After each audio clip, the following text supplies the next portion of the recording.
scheduled performer was meant to be a lovely Greek lady called Antigone, but unfortunately she called us first thing this morning from her sickbed and said, I have a high temperature and a sore throat, I'm not going to make it tonight. So we're very sad about that, but stepping up to the mic instead at this point is Ben's dad Leon, who is actually my first cousin. He was definitely not removed by the police or anybody else. He was originally going to recite some poetry, but now he's also going to still recite the poetry, but he's also going to sing a song in Greek as a tribute to Antigone and give us a bit of the flavour that she would have brought to the show. So ladies and gentlemen, please welcome my first cousin, Leon Silva.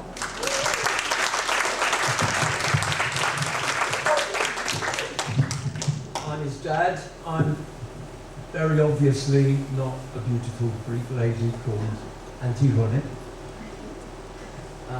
But his mum was, and so I'm steeped in all things Greek as a result. So I'm going to sing a traditional Greek song, which is called I Love You, Sagabo. And the song says, I love you because you're beautiful, I love you because you're you, I love the whole world because you're in it. Your window is shut, open one window pane so I can see your face. And I'm going to send a little message on the video to Antigone, which says, I'm sending you a message, Antigone. Greetings, my name's Leon. I'm sorry that you're ill, get well soon. I would like to sing you a traditional Greek song, Sagabo. So here we go,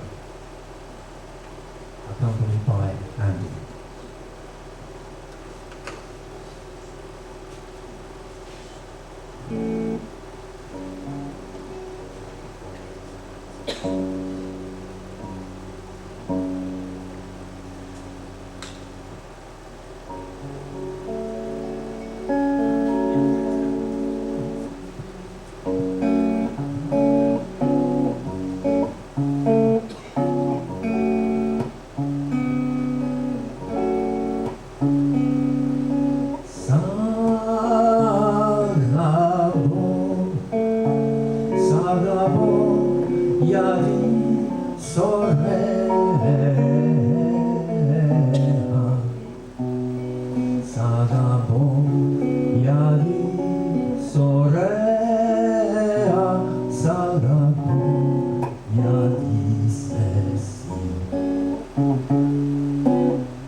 Ανοιξέ το ένα φύλλο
And now in my incarnation as myself, and no longer a beautiful Greek lady, I'm going to read you a couple of poems. And the first one is a poem about poems, about poets, in fact, and it's called The Poets. Bear with me a sec while I call it up on the telephone.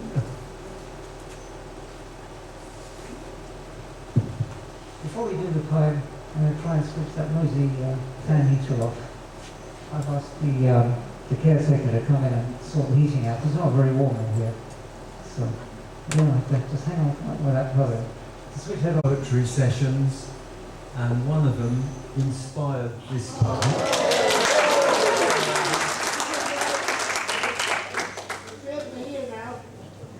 Good. So this is a poem called The Poets.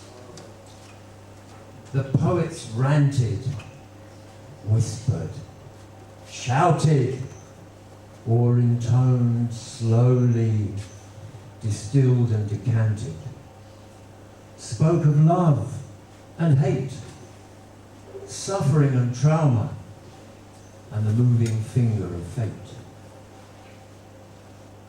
There was drama, lyrical description, unusual perceptions,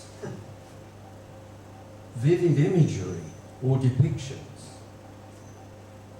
They made impromptu corrections of their unpublished collections, improvised, freestyled, laughed, cried or smiled. Some poems were moving, evoking emotions.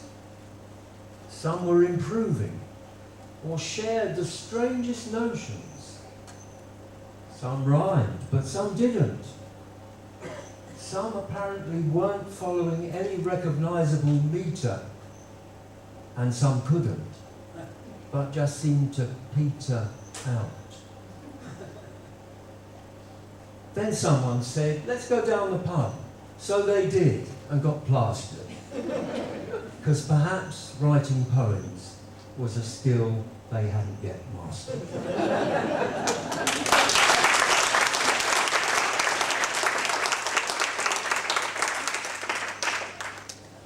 My other poem is called Snow, and it's actually at the moment a little bit ironic. Well, I'll explain to you why. When I can find it. Here we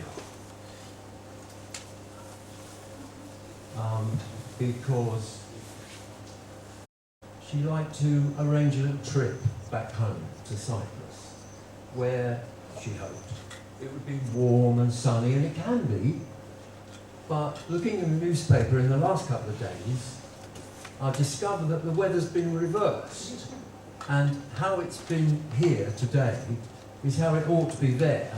But there, it's like it has been over the last couple of months here, cold and grey. It happens. So this is a poem called Snow, and it was on one occasion when she had gone and she'd left me behind. She was enjoying the sunshine.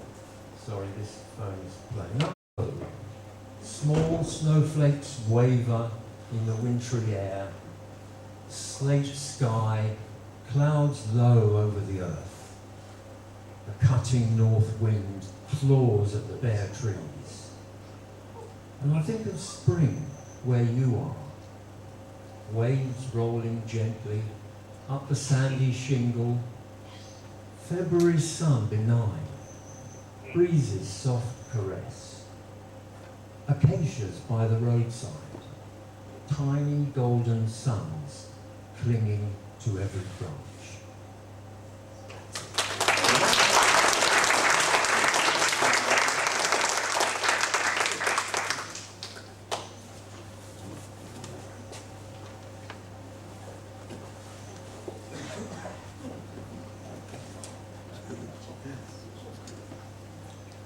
So let's have another big round of applause for Leon Silver, ladies and